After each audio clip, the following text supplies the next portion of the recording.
নমস্কার দর্শকগণ, আমি অগ্নিমী চক্রবর্তী। আজ আমি আপনাদের সামনে নারায়ণের প্রণাম মন্ত্র বলতে চলেছি।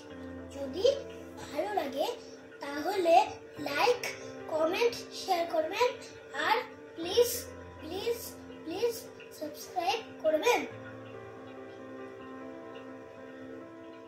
নমঃ ব্রহ্মণ্য দেবায় গো ব্রহ্মণ্য হিতায় চ জগদ্ধিতায় কৃষ্ণায় গোবিন্দায় নমঃ নমঃ। হে কৃষ্ণ করুণা সিন্ধু দীনবন্ধু জগৎপতে গোপেশ দিগন্ত রাধাকান্ত নমস্তুতে। নমস্কার, সবাই ভালো থাকবেন, সুস্থ থাকবেন।